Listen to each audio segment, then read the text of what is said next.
Yo, can you hear me? Yes, I can hear you. Yeah, so I'm Christian, but like I have a few questions.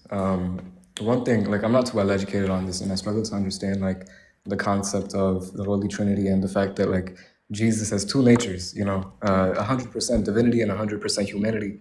Do these natures not contradict? Uh, so it depends on what you mean by contradict. Like the human nature has like it's composed, for example, right? And the divine nature is not. So in that sense, do you say that they have attributes that are opposed to one another? Yeah. Yeah, so a human essentially is not all knowing. He is what's it called? He can be hurt, right? But God and the nature of divinity, all that it contradicts this, like, and it's also stated like Jesus didn't know the hour or something. And I'm just curious as to how that works. Like, how can he be God if he's not all knowing and stuff like that? Yeah, no. So we wouldn't say that it's an essential property of humanity to like no human is able to know everything. So we would hold that Jesus, even though he had the human nature, still knew everything, even if that knowledge was pertaining to the divine nature, right? He still has that divine nature, that divine mind. Now those two, yeah, exactly, Crimson. But those two natures, right? They like we could say things or we could predicate things that are proper to the specific nature that we're talking about. So we could say that Christ is passable, or he can experience passions. He could be hurt, pretty much, in virtue of his human nature, but not in virtue of his divine nature. So it's no problem with him having two natures, and we're saying things proper to a specific nature, even though those natures have different properties.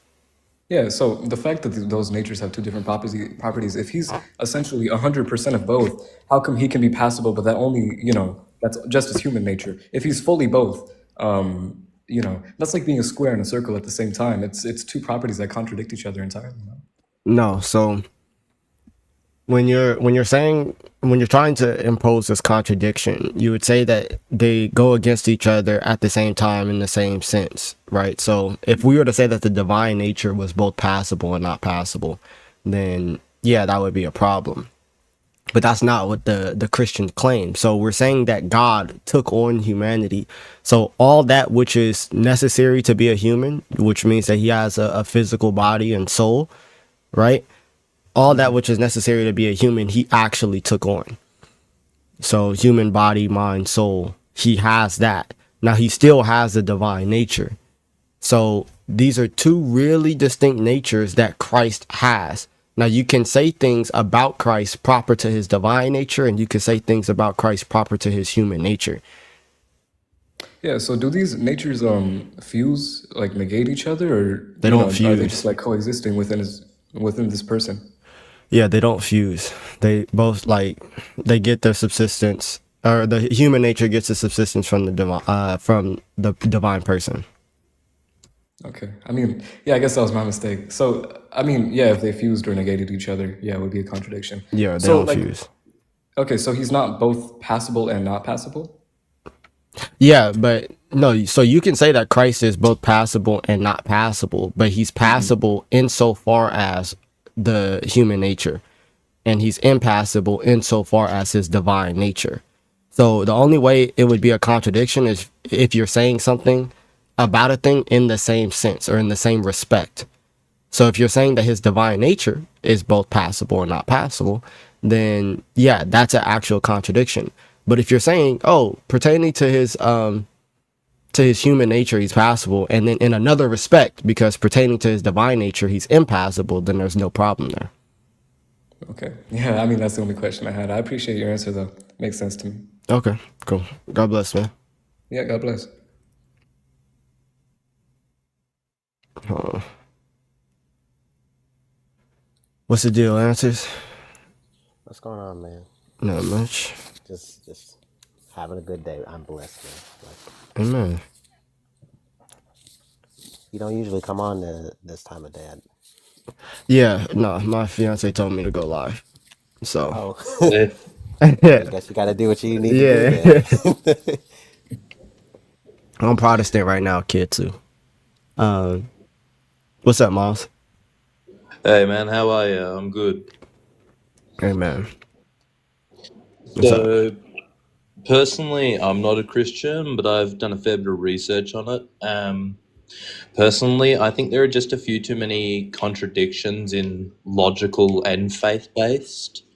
Um, I think one of them, you already discussed it, but another one might be like, the divinity paradox. How can something be like the immovable object, but also the unstoppable force at the same time, type of thing? Um, nah, I actually haven't heard of that. No, Oh, it's like, so can God make a rock that he can't lift? If he can make it, that no, means he we just can't say lift that no. rock. It's just a contradiction. That's not a thing. No, it's like a thought concept of how can something be all powerful? Yeah, Because it's just a like you're just proposing. Can God do contradictions? And we'd say no. oh, okay, okay. A better way to phrase this might be: is God all powerful?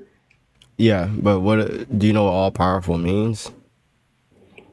I might have a different definition. Can you explain what you perceive it as? Yeah, when we say that God is all powerful, it means that like he can actualize like all potentials, or like he can do things that are logically possible. Oh, okay.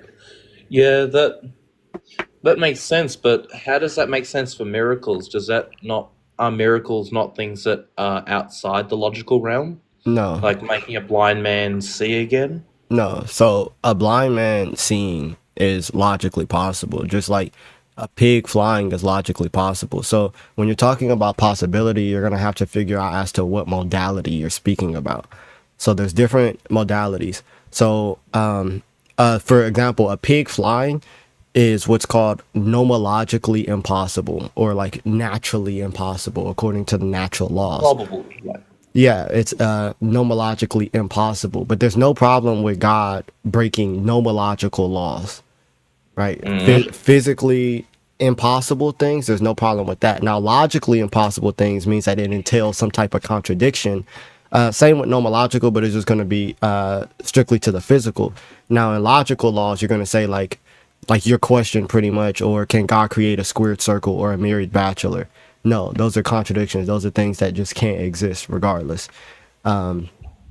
So those things are what we're saying, that God has all power to do what's logically possible. Contradictions aren't a That thing. makes They don't sense. exist.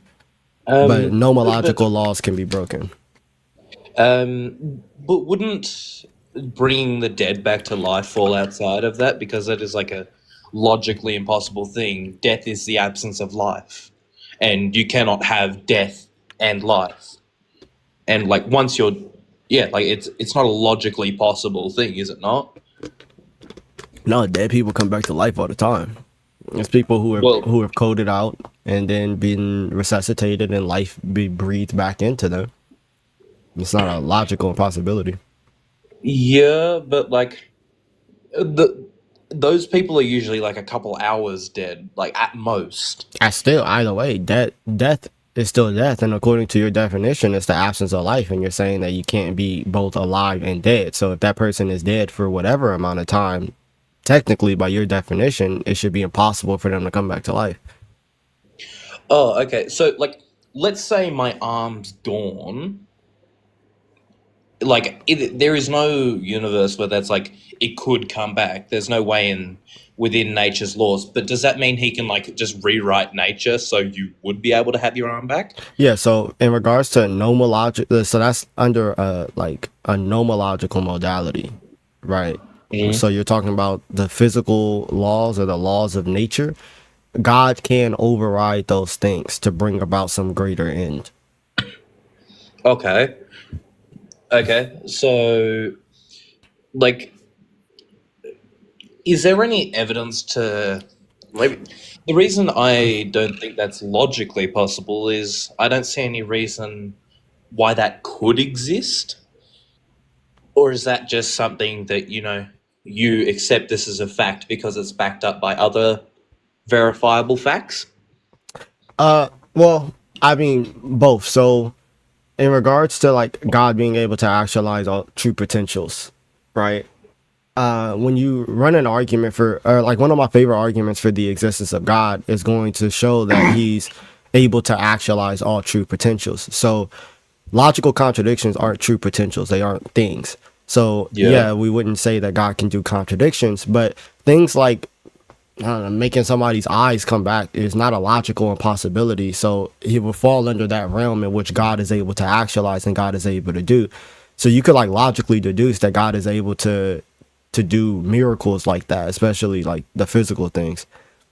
Well, I guess that would make sense if you believed in the power of miracles. I guess that would make logical sense. Yeah. Not just in the power of mirror. I'm saying that if we can logically deduce that God exists and he's the one who actualizes Yeah. all true potentials, then him doing miracles wouldn't be something outside of his nature or something that he's Oh not yeah, I able to do. totally agree. Like if you could logic, but that's like a thing you would have to logically deduce it, which I'm is saying that we another can. question completely. Yeah. Like, but No, I I'm mean, saying you're that totally I'm right. saying that we can logic like there's good arguments to go to show this. Um,